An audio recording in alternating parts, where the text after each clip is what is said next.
Hi guys, welcome back to my XPS guide. Now I'm gonna review Assassin Shadow, so let's start from his stats. Like you can see that his stats is like normal characters, okay, nothing special. Maybe I can say that his specialty is on human killer because like you can see that both form have 150% human killer, and if you equip his trust mastery word, that means you get 200% human killer. Pretty high, okay? And both forms are dual wielder, get 200% change damage modifier, so good.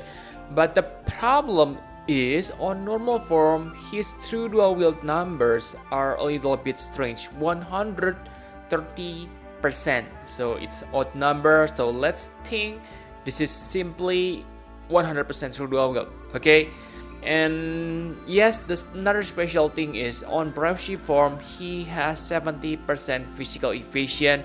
On normal form it is only 40%, but still quite high, and that will be useful if you want to make him into 100% physical evasion provoker. You will see later why he can become that, okay? So that's for the stats. Now let's take a look on the normal form. On normal form, he is a Stardust Rechainer, and he also able to break all stats for single enemy by 80%. So it's pretty decent because you can break and chain at the same time. And the drawback is the damage. It is only 51 times damage. But again, I don't think it's worth to use his main Stardust Rechain because after calculation, after using setup, Wild Fang only able to deal 70 times damage. So yes, for damage, I can say he is kinda underwhelming. But yes, just remember he can break. And for element, he has access to two elements, wind and dark element. And he also able to imperil both elements by 120%.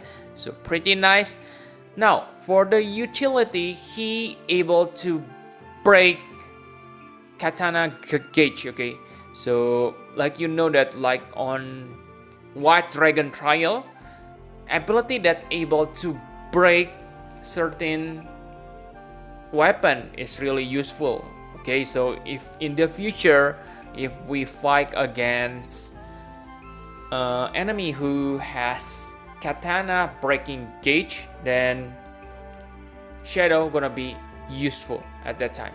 And he also able to imbue himself, not imbue, okay, buff himself with 50% human killer. So in total he has 250% from his passive too, okay, very nice. And he also able to imperil katana resist. It is only 15% though, quite low, okay. And he also able to buff himself with 50% accuracy. So again, if you fight against enemy who has evasion and you don't want to use true double hand characters, then again Shadow can be useful. And another reason he is good is because he can become your 100% physical evasion provoker. You don't need to gear him with draw attack because you can combine his chaining and provoke at the same time. It doesn't deal any damage, okay, but you don't need to use it every turns. So unless the enemy able to use dispel, then I think you can use Shadow on that situation, okay. You don't need to worry about dispel because okay, and pretty decent. And why he is good as a physical provoker is also because he able to give your party 2 AoE physical evasion. So like you know that if we use AoE magic cover, then we cannot use AoE physical tank. So this is when this spell come into play because 2 AoE physical evasion for single target physical evasion, Shadow gonna eat that attack with his amazing evasion. So pretty nice character. And his grandest ability, it decreased physical accuracy by 25%. Some of you say that this is useless, but again, having this reduce the requirement for having 100% physical evasion for a character.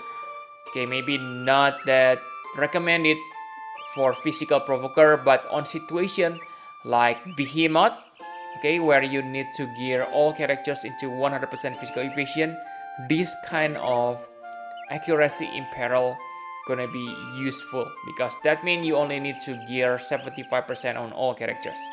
For limit burst, it is bad. I can say that the only reason to use this is because attack plus 200%, but again, that's not good, because later you will see he has better attack buff. And remember, to get the human killer, you need to reduce your health below 21%. And like you know again, he already has 50% human killer buff on his normal abilities. So why bother to use his limit burst? Okay, so enough about normal form. Now let's take a look on Brave Shift abilities. So on Brave Shift ability, Brave Shift form, he's still able to break the katana gauge. Nice. And yes, on this form, he also able to become provoker too. Okay, so you don't need to worry about your provoking if you switch into Brave Shift form. Actually, this Brave Shift has 50% magic mitigation against human, but I don't think that will be useful, because if you combine him with AoE magic cover, then all magic attack gonna be blocked by your tank. But still, pretty nice. The bad things about this form is all of his offensive abilities are Grande's ability. Sure, they deal more damage than the normal form, but like you can see that he gets 3 Aureal Ray abilities and 3 Stardust Ray abilities. The damage and effects are same. But like you know again, Aureal Ray is crappy. Okay, it is really hard to chain, and that's why I think you probably won't use the Aureal Ray move. So in the end, he only has Stardust Ray chain. And because you can only use 2 times of each abilities, that means you can only use him for 2 turns as an offensive character for Stardust Ray. Okay, so the effects, like you can see, 75 times AoE attack, 90 times single target, 80 times single target, but this time he boosts his attack by 300%.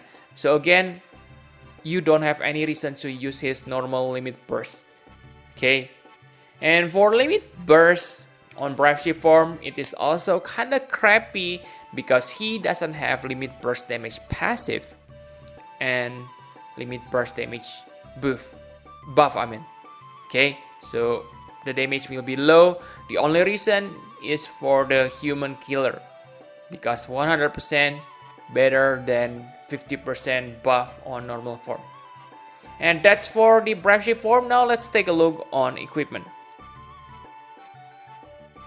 So for equipment, I really recommend you to max out his physical evasion, both normal and Brave Shift form, because that will make him into slot efficient character.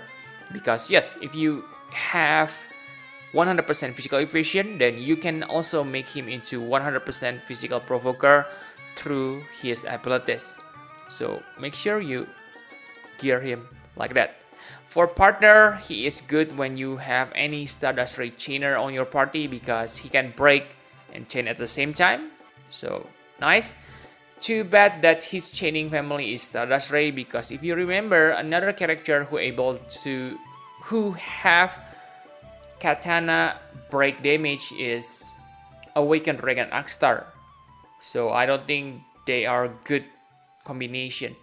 If in the future there are boss who have katana break gauge, because of different in terms of chaining family. Okay, so that's all for equipment and partner. My conclusion for Assassin Shadow. So he is really sad character, guys. It is not because he is bad. Actually, he only seems bad, but I can say that actually he is pretty good. Okay, he is really slot efficient character because he can become breaker and chainer at the same time. Yes, maybe the damage is not that good, but the point here is other than those two, he also able to become your 100% physical efficient provoker. So yes, lots of roles in one character. Okay, but most people gonna look at him and what he is bad. Yes, I agree. If you cannot use him as a 100% physical provoker, then I can say he is pretty mediocre. But on a battle where the boss cannot dispel your 100% physical provoker, then I can say he is pretty decent. Okay, you can ditch. So for my example, I use Sick Heart, but yeah, if the boss don't dispel your provoke, then I won't use my Sick Heart because basically Shadow can provoke right on the first turn and can maintain that provoke buff easily. So it is not like I forgot the character. Okay, but most offensive character that also able to become provoker, they only have like 1 turn, 2 turns duration for the provoke buff. But for Shadow, he has 3 to 4 turns provoke duration. So you can easily use him as a provoke tank, okay? And remember, he also has 2 AoE physical efficient, which also solve your problem when you use AoE magic cover and fight the enemy who's still able to use AoE physical attack. Pretty decent. And remember, even when you don't care about those things, maybe in the future we gonna need him for the katana break. But again, I don't say that to make you pull for him. Okay, if you don't have him, then I don't think you should wail for him. But the point here is, if you have him, that maybe it's worth to level him up. Okay, it's totally worth because he is quite interesting. He can make interesting party setup, and I can say that his trust mastery word is also pretty decent, even if you don't use him, because yes, 50% human killer and katana is also one of the best weapon on this game, so pretty usable. But too bad his SDMR is kind of crap. Sure, it has high attack, but the side effect, no killer, no nothing. Okay, basically the side effect only useful for the arena, but oh, I don't like arena. Okay, so yep, I think that's all you need to know about Assassin Shadow. Thank you very much for watching. Please hit the like button and subscribe to my channel for more Final Fantasy Private Experience Guide. Bye bye guys.